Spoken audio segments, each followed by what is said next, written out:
The sky above the shattered moon was always gray. Dust clouds hovered like ghosts, and broken satellite pieces floated in slow motion above the surface. The war had left nothing behind but silence and wreckage.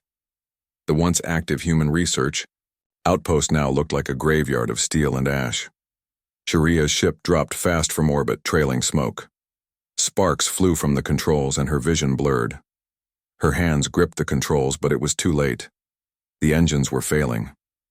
With a loud crash and a flash of light, the small Illyrian scout vessel slammed into the ruins.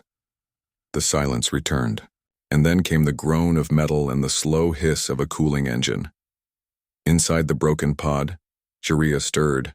Her skin, pale with a light blue tone, was marked with bruises. A long cut ran down her arm where a beam had snapped during impact. Her breathing was fast, panicked, and her large silver eyes darted around, searching for danger. She had one mission: gather information about human survivors. But now she was the one in need of saving. Sharia crawled out of the wreckage, clutching her side. The world outside was harsh: cracked concrete, twisted metal, and half-buried towers. The wind carried the scent of burning wires and old blood. Somewhere in the distance, a power core was still humming weakly. She limped through the ruins, trying to find shelter.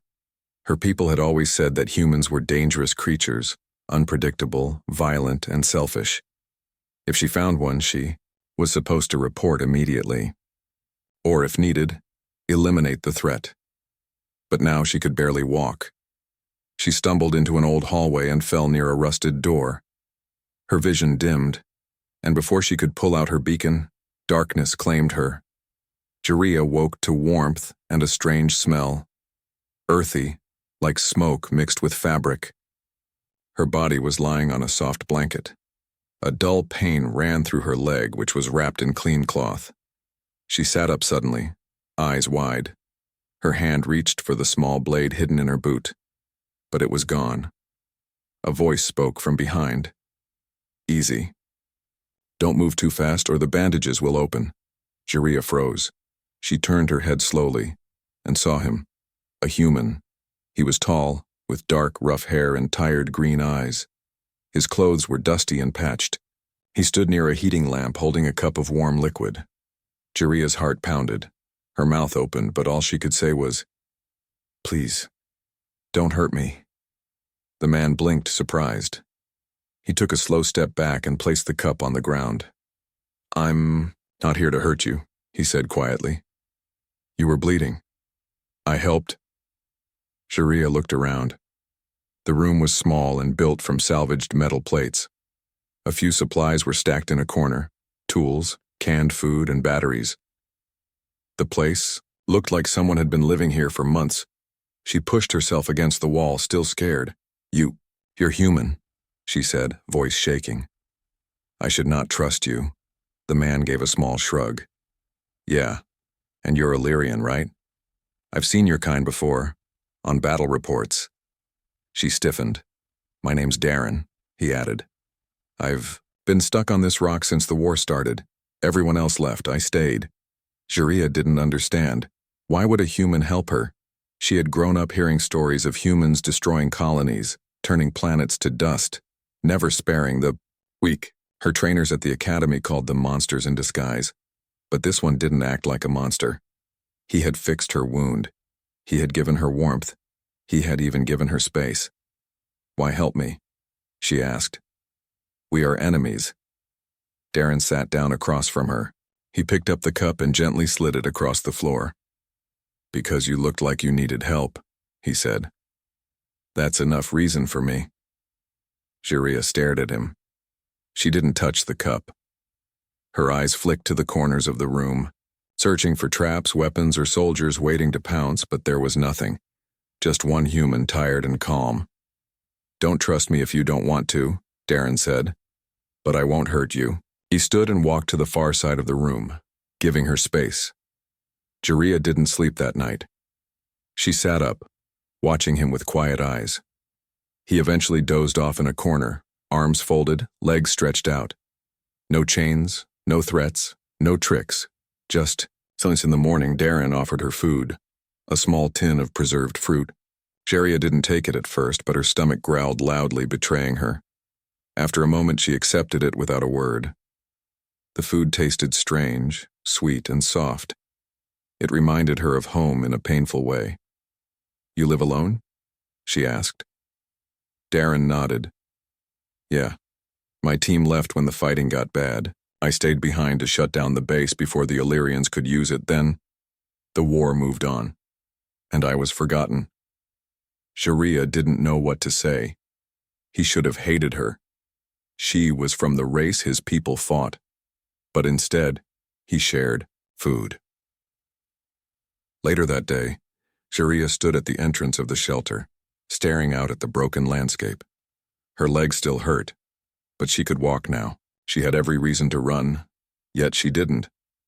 Behind her, Darren was working on a small solar panel, muttering to himself as he repaired a wire. "You can leave if you want," he said, not looking up. "I'm not stopping you." Sharia hesitated. She didn't understand this man. He confused her. He was not what she had been taught. She turned to him. "You know I was trained to see you as a threat." He nodded. "I figured. But you are kind." He gave a tired smile. "Not kind, just tired of hate." Sharia looked back at the horizon. The wind picked up again, carrying dust and memory. She didn't know what tomorrow would bring. But for the first time, she didn't feel afraid of the human beside her. Sharia sat on a metal box near the door of the shelter, her back straight, her eyes locked on Darren's movements. Every time he stood, she watched. Every time he reached into his toolbox or adjusted the solar panel wires, she kept one hand close to her side where a small piece of sharp scrap metal was hidden under her belt. She didn't trust him yet. The Illyrians had been warned about human tricks. They were said to be masters of lies. Their kindness could be fake, just a cover before a trap closed. That's what her commanders always told her. But it had been 3 days now. Darren hadn't hurt her. He hadn't asked her questions.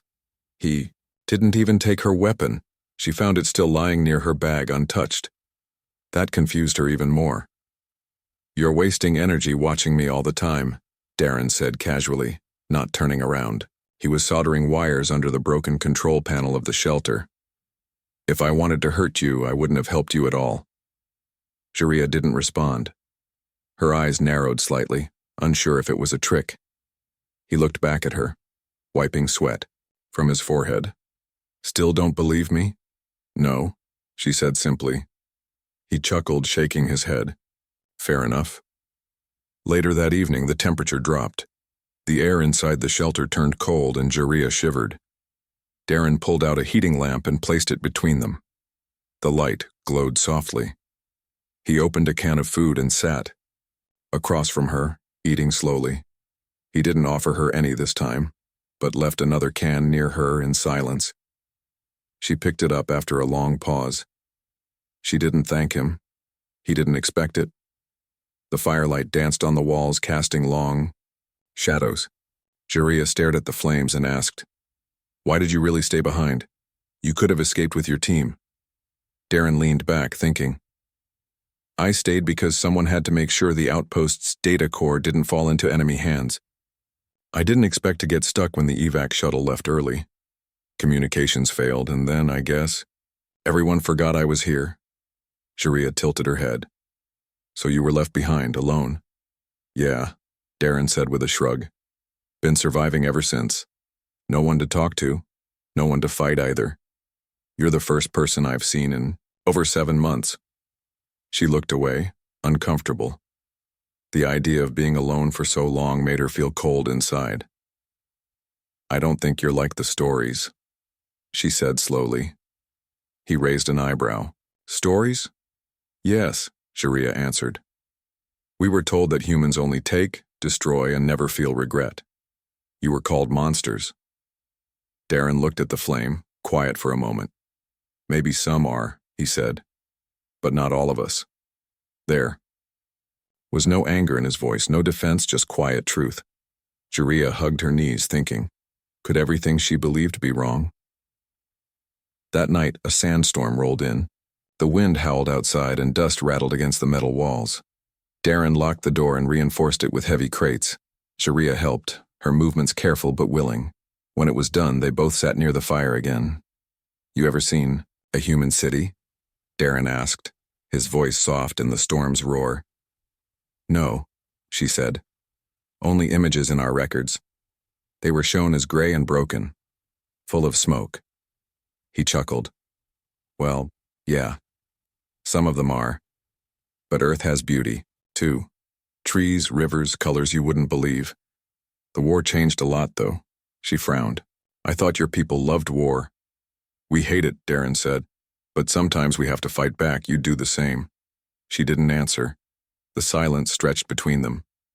Darren stood and pulled something from a shelf, a small, cracked tablet. He tapped it, and the screen flickered to life. A photo appeared, an image of a green field, sunlight spilling across yellow flowers. A child laughed in the distance, running toward the camera. "Is that Earth?" she whispered. "Yeah," he said. "That's my niece. She was 6 when I left. I don't know if she's still—" He stopped. His jaw tightened. Sharia stared at the image. It didn't match what she had been taught. The photo showed joy, light, life. "You are not the monster I was told about," she said softly. Darren didn't smile. He looked tired. "I've seen monsters," he replied. "And most of them weren't human." The next morning, Sharia woke to a soft sound, humming. Darren was working again, repairing a communications tower a short distance from the shelter. The wind had calmed, and the sun peeked through the dusty clouds. She stepped out slowly and walked to him. "Do you know how to fix it?" she asked. He nodded. "I've been working on it for weeks. If I can boost the signal, maybe someone will hear me." Sharia looked at the cables. "I can help." He looked surprised, then nodded. Together, they worked through the day. Silent, focused. Sharia used her scanner to detect energy lines buried in the concrete. Darren did the heavy lifting. Sometimes they spoke. Sometimes they didn't need to. That evening, the signal tower buzzed with power. The screen blinked. Darren smiled for the first time. "It's working." Sharia looked up at the sky. "Will someone answer?" "Maybe," he said. "Or maybe not." Sharia hesitated. "If someone answers, and they're Illyrian, will you run?" "No," he said. "But I'll hide. I know what they think of humans." She looked at him.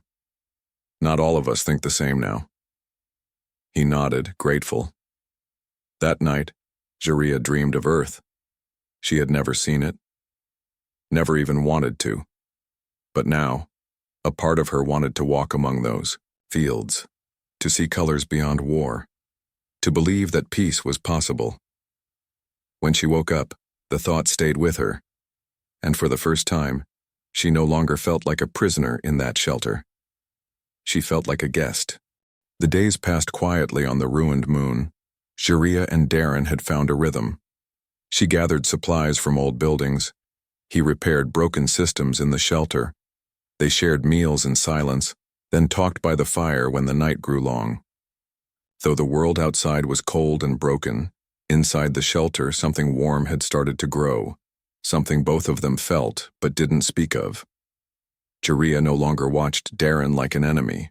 She no longer reached for her hidden scrap, played when he moved close. She started asking more questions. "What was your world like before the war?" she asked one evening.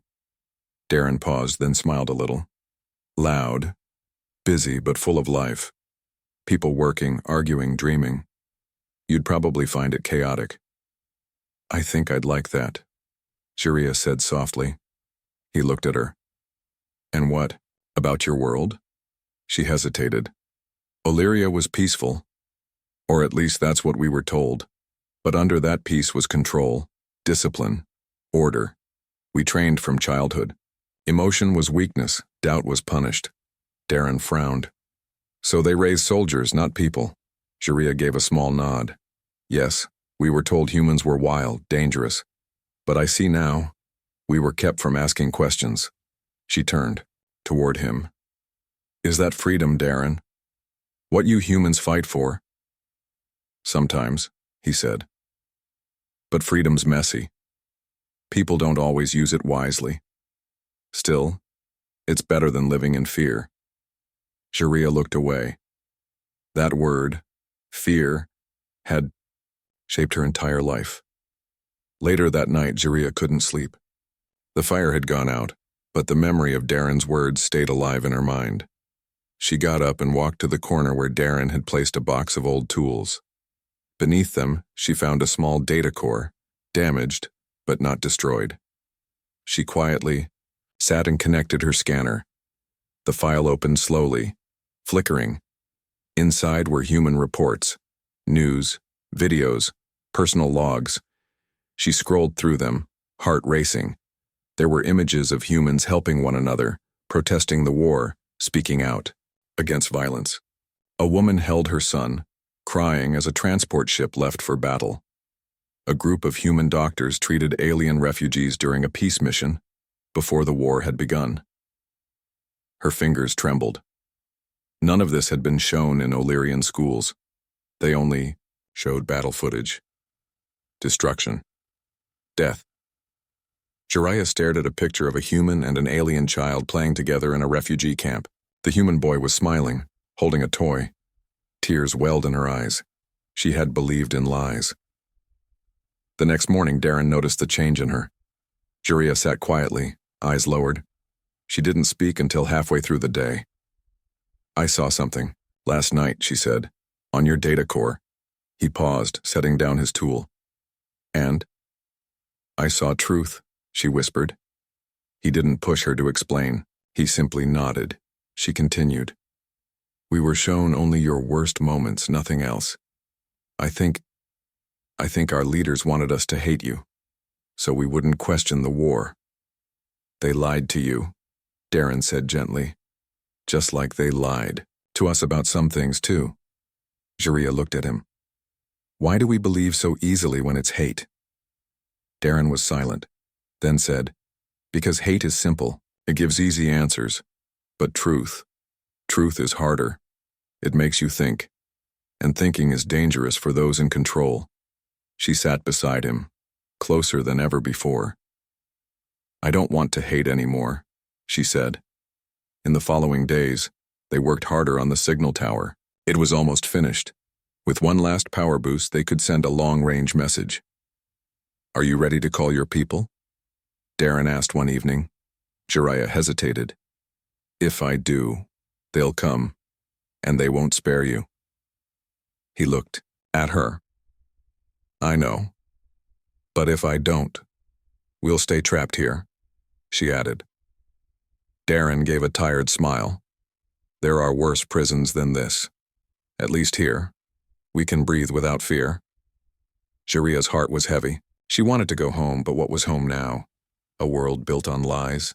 A command that would punish her for speaking the truth? I want to believe things can change, she said. So do I, Darren replied. But change starts with someone brave enough to say no. She looked at him. And what about you? Would you say no to Earth if it asked you to hate again? Darren didn't answer right away. Yes, I've seen what hate does. I don't want that anymore. Jiraiya felt something shift inside her. Something deep and painful, but also freeing. That night, a soft beep echoed through the shelter. Jiraiya and Darren looked at each other. The signal tower was receiving something. Jiraiya ran to the panel. A message blinked on the screen. It was a response. From an Illyrian patrol. They're near, she said, voice tight. They picked up the beacon I sent before I met you. They'll arrive in less than 2 days. Darren stayed calm. Then, we have a choice.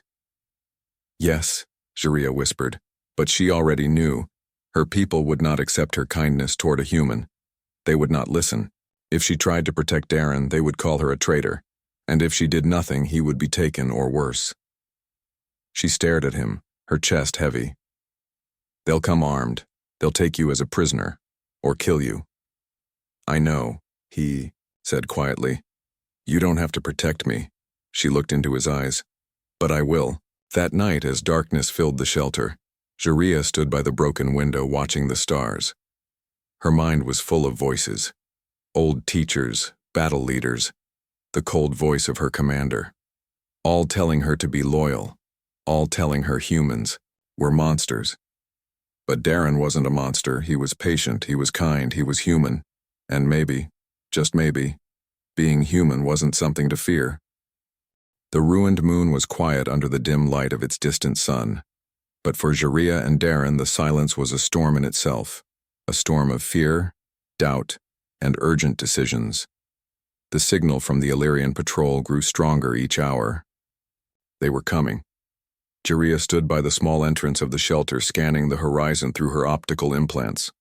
Far in the distance, a small fleet of ships drifted closer, sleek, silver, and armed. Her heart beat fast. She turned to Darren, who was checking the makeshift weapons they had gathered. "They'll be here soon," she said softly. Darren nodded. "We need a plan." They could not fight the Illyrians head-on. Their weapons were too advanced, their numbers too many. But maybe they didn't have to fight. When the first patrol ship touched down, Jaria met it outside the shelter. Her skin shimmered under the pale sunlight. Her silver eyes were steady, but her heart was heavy. 2 Illyrian soldiers stepped out, weapons ready. "Jaria," the leader said in a cold voice, "you have disobeyed orders. You have hidden a human." She took a deep breath. "Yes," she said, "and I will not give him up." The soldiers looked at each other, surprised. The leader stepped closer. "You are to come with us. You will be punished for this betrayal." Jaria's jaw clenched. She looked back toward the shelter where Darren stood behind a pile of debris. "Refuse," she said firmly. The soldiers raised their weapons. Inside the shelter, Darren readied himself. He did not expect the Illyrians to negotiate. When the soldiers entered, Jaria stood between them and Darren. "Lower your weapons," she ordered. The soldiers hesitated, but obeyed. "We're not enemies here," she said. One soldier, younger and less sure, looked confused. "Is this true, human?" he asked Darren. "Did you harm her?" "No," Darren replied calmly. "I only helped her." The leader's eyes narrowed. "You will come with us." Jaria stepped forward. "No." Suddenly, a sharp sound filled the air, a warning tone.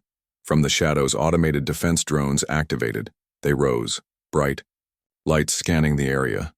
Darren moved quickly, pulling Jaria back. The Illyrian soldiers prepared to fight, but the drones fired non-lethal energy nets that tangled their weapons and slowed their movements. Jaria looked at Darren, surprised. "Did you set this trap?" He nodded.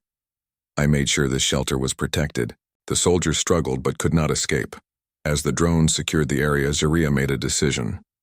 "We cannot stay here," she said. Darren helped her up. "Where will we go?"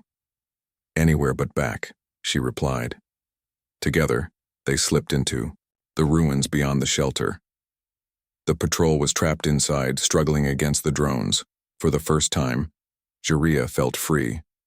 The ruins were a maze of broken buildings and twisted metal. Jaria led the way, her knowledge of the moon guiding them.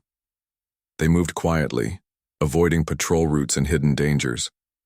As they rested beneath the shadow of a collapsed tower, Darren looked at her. "Why do you protect me? Your own people want to capture me." She looked at the stars. "Because you showed me another truth. You showed me humans are not the monsters I was told." Darren smiled softly. "I'm glad." She reached out and touched his arm. It was the first time she showed such trust. But their safety was short-lived. The Illyrian patrol sent out search parties. One group found the ruins and closed in. Jaria and Darren prepared to defend themselves. But instead of fighting, Jaria raised her hands. "We want peace," she called out. The search party leader hesitated, then lowered his weapon. Jaria spoke boldly. "I have seen what humans are. Not monsters. Not enemies. I ask you to stop this war." Her words hung in the cold air. Some soldiers lowered their weapons, others stayed tense. The choice was theirs. As the patrol retreated, Jaria and Darren stood together. The future was uncertain, but for the first time, there was hope. Hope that humans and Illyrians could be more than enemies. Hope that peace was possible, and hope that what had started as fear could end in trust. The sun rose slowly over the shattered moon, casting long shadows through the broken towers and ruined buildings. The air was still, heavy with the quiet after the storm. Jaria and Darren stood side by side near the repaired signal tower. The beacon they had fixed blinked steadily, sending their message into the depths of space. Jaria looked at the stars and took a deep breath. "This message, it will change everything," she said. Darren nodded. "It might, or it might be ignored." She smiled faintly. "Either way, it's a start." Days passed. The tension between them eased. They shared stories of their worlds, hopes and fears. Jaria no longer hid from Darren's touch or his kindness. She had come to trust him fully. One evening, a flicker appeared on the signal monitor, a reply. Jaria's heart raced. The message was from the Illyrian command. But this time, it was different. The commander asked for peace talks. Jaria felt a mix of hope and fear. Would her people listen? Would the war finally end? Darren placed a reassuring hand on her shoulder. "No matter what happens," he said, "you showed courage. You changed the story." Jaria looked at him, eyes bright. "I couldn't have done it without you." But peace was fragile. Some Illyrians refused to believe. They called Jaria a traitor. They sent soldiers to capture her. But the humans on the moon stood with her. They protected her, showing that trust could build bridges even in war. The final battle was not with weapons or violence. It was a battle of words, courage, and truth. Jaria spoke to both sides.